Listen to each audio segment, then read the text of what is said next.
Greetings, everyone. This is Rock and Roll Spot Convention with the Weekly Comic Book Wrap. We've got ourselves a decently sized haul, so let's get started. Kicking things off, we've got X-Men number 31. Where we left off, Synch had returned from Counter-Earth, though while it did appear that Talon was with him, she had been killed. And he was using Jean's gift to basically keep her her backup in his mind.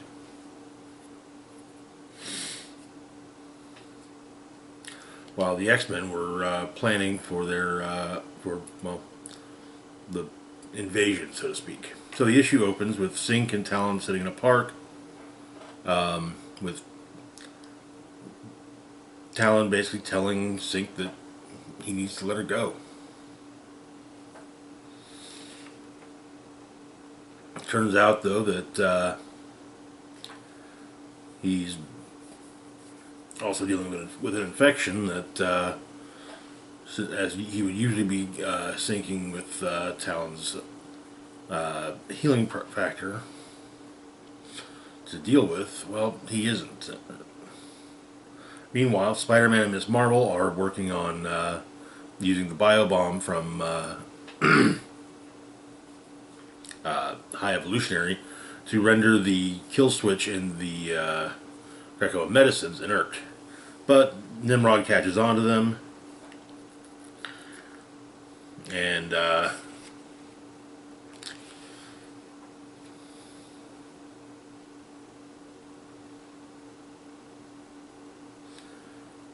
well, Kate is trying to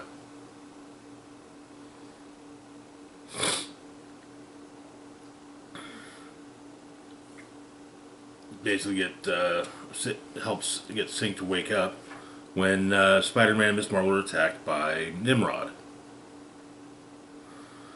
Nightcrawler backs them up, being some more than a little bit of annoyance to Nimrod.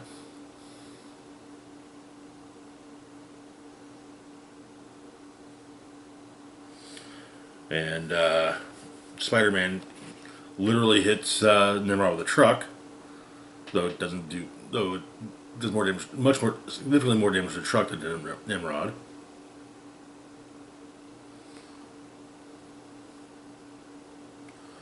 And it turns out that Kate's phasing ability, which usually disrupt mechanics, they aren't doing any good to Nimrod, though she explains that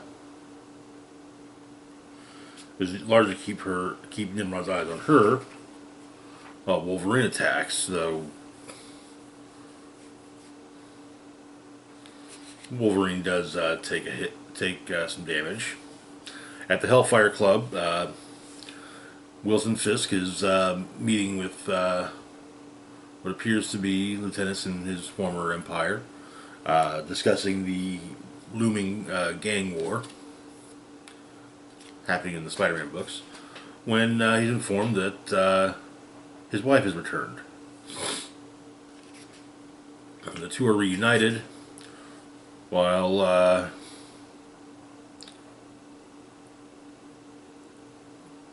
Synch lets Talon go.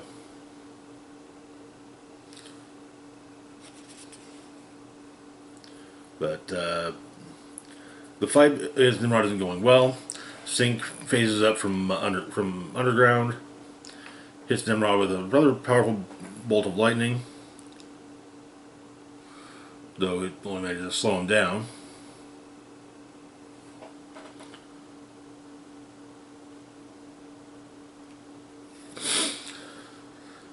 The X-Men, the biobomb did what was necessary, and Spider-Man gets Wolverine's unconscious body out of the way before as Nimrod attacks, and the team ends up in the team Synch syncs up with magic using or stepping stones to get the team to the Rockies.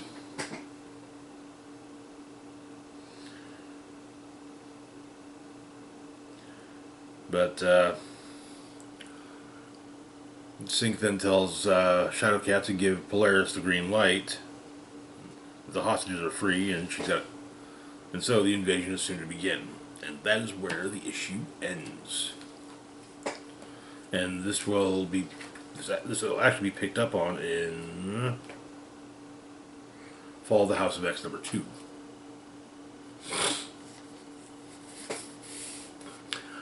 Good issue. Looking forward to seeing how the invasion itself plays out. I imagine probably won't go too well, though. Moving on, though, to our next book, we've got Wolverine Madripoor Nights, #1. This takes place after the events of Uncanny X-Men #268, which famously told the story of Wolverine's first meeting with Captain America back during World War II, wherein the two of them teamed up in Madripoor to rescue a teenage Black Widow. While in the present, Black Widow, Psylocke, and Jubilee dealt with the Hand in Madripoor. And I said this issue takes place shortly thereafter, so Wolverine, Black Widow, Jubilee, and Psylocke are still in Madripoor, celebrating their victory from Uncanny 268 at a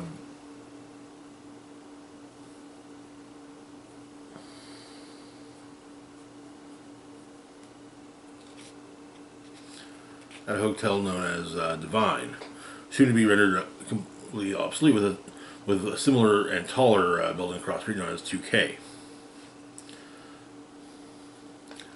As they're enjoying their night out in town with Wolverine and his patch persona, Captain America crashes through the one of the windows in the hotel with a bunch of hand ninjas on his tail. Patch, Widow, Psylocke, and Jubilee deal with help Cap out with the ninjas. Though Psylocke is having issues with the fact that they appear to her powers appear to be blocked against them. And for a moment, Jubilee's powers are blocked as well. But they make their way through the ninjas when more ninjas arrive, followed by the Madripoor cadre of the Bake, group of woman warriors, who have no love for the Hand. Our quintet is pulled away by the Bake, and their leader,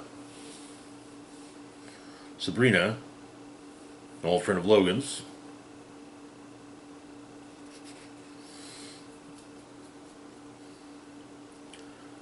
well, she points out, she states that the Bake need help with the Hand without actually saying it. And so, Logan sends Betsy and and Jubilee away, basically Psylocke being told to keep Jubilee safe. Though, for some reason, Logan's not healing. But Logan, Cap, and Widow agree to team up and take on the Hand once again, and that is where the issue ends. Solid start. As I've mentioned before, I do enjoy these nostalgia miniseries. This is actually written by the writer of Uncanny 268, Chris Claremont. You know, a mere footnote in the list of X-Men writers. Certainly not a writer that defined the X-Men for more than a decade. Moving on, though, to our next book, we've got Star Wars Mace Windu, #1. So we had a a prologue of sorts to this miniseries in the Star Wars Revelations one shot at the end of last year. Mace Windu was looking for a digital skeleton key in a prison, an underwater prison. He managed to find who had it and chased the warden was utilizing it, and well, the security droids escaped with it at the warden's order. But Mace Windu gives chase, comes up on a dock, convinces the dock master to basically track down the skiff that the guard droids left on.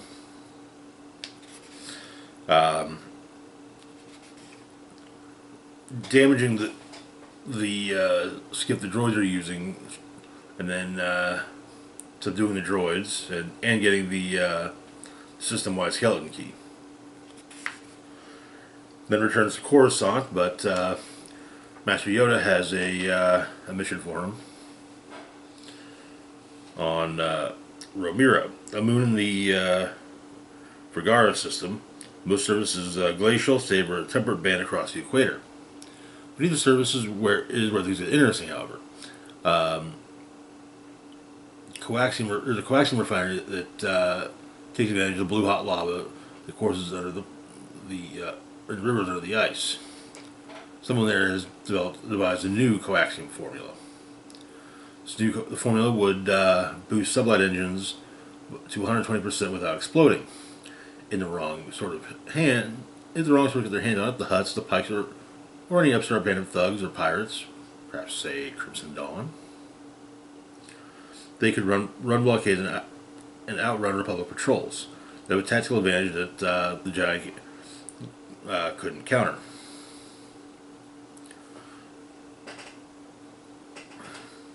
And so Mace says that he's supposed to go in and recover the formula. But Master Yoda points out, no, he's not. Someone already has. Azita Cruz. She offered to trade a sizable shipment of Coaxium Ultra and the formula in exchange for Republic credits and an escort off-world. But she didn't communicate this directly to the Jedi. She broadcasted this far and wide. So, Master Windu arrives on Romira, makes his way to one of the refineries where a city has grown around it. Starts trying to find Azita, deals with some street thugs, convinces them that bothering him isn't a good idea. Checks the hospitals. He would, if it would be somewhere with tight security that would still let anyone in, no questions asked.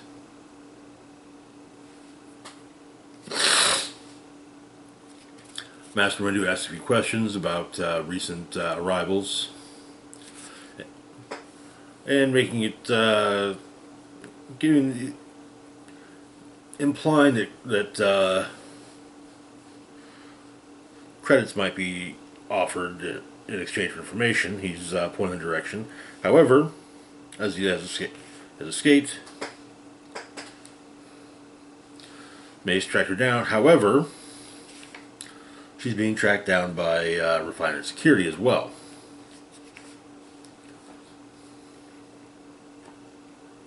The backpack she's carrying has has impact sensors. And as he ends up cornered, but Mace Windu managed to save her and tells her that she called and the Jedi have answered. And that is where the issue ends. Interesting miniseries. Anything to start. I dig it. It's nice to see more Mace Windu in the comics. We don't get with most of the Star Wars comics taking place in the original trilogy era, it is refreshing to see one take place in the prequel era. There is also an upcoming Jango Fett miniseries which will do the same. So, moving on though to our last book for the moment, we've got Alien #4, wrapping up this current Alien series. Where we left off.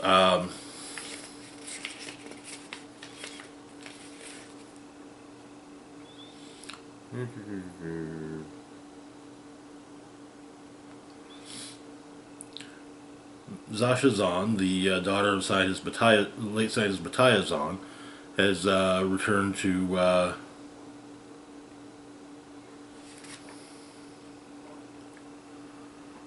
the Ice Moon LV-695 under the name Cole, with and primarily with the goal of finding Dayton, the synth that served as something of a father figure for her after the death of her own father, and having a family reunion. However, while she found Dayton, so did Junyatani.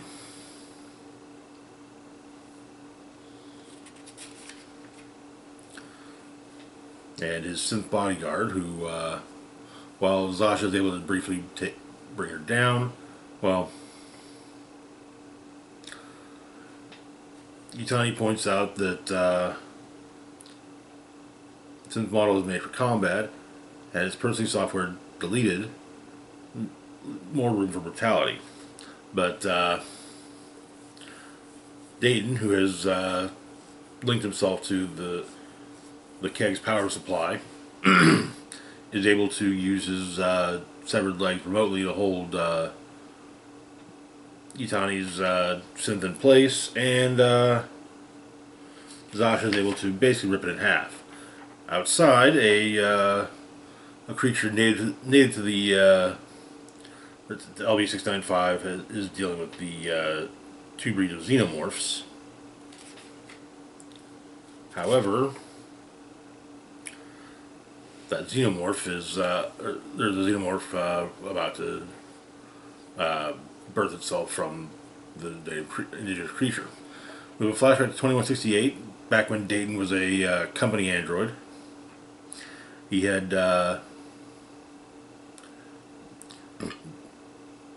while trying to potentially save a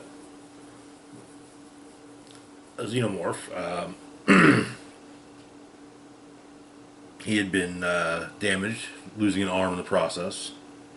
But Junyatani, same age as he is now, apparently,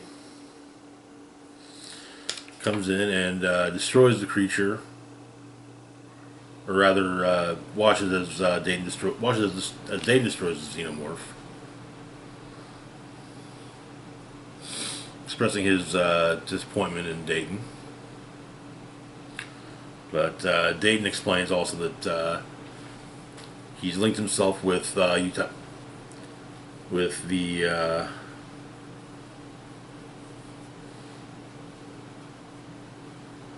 Windu ship, and it basically made sure that Zasha can get off planet, as he's launching a nuke to destroy the remnants of the keg. The creature that's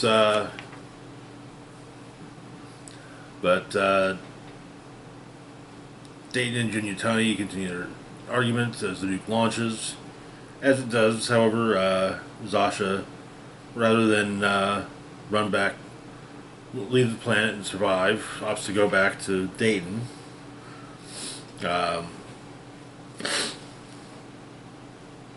And stops Jun from further damaging Dayton, revealing Dayton to be a synth.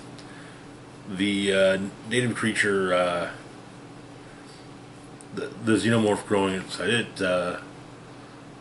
bursts itself, and we see how in 2189 Dayton was recruited by the Batayas.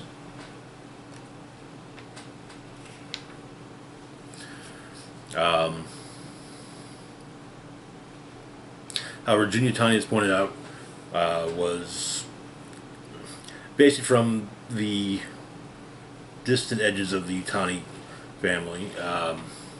Used his name to get everything he needed and everything he wanted to get the power he desired, or try and get the power he desired. But seems he's still trying to get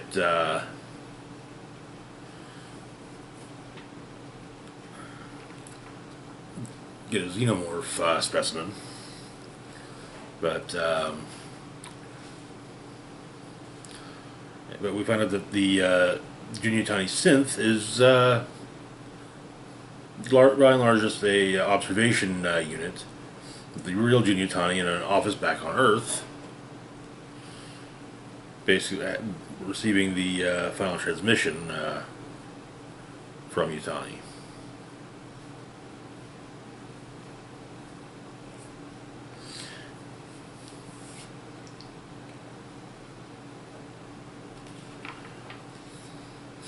But yeah, the nuke hits LV 695, and that's where things end for Dayton and the Zons, as well as this current Alien miniseries. I'm not sure when the next Alien mini is going to start up, aside from the upcoming anthology book Black, White, and Blood, which starts up later this month. So let's see. Hopefully, though, we'll get a new Alien #1 soon. Anyways, that's going to do it for now. As always, feel free to like, share, and subscribe. Links to my Facebook, Twitter, Blue Sky, Mastodon, Patreon, PayPal can be found in the description box down below. This is Rock and Roll Spock signing off saying, live long and rock hard.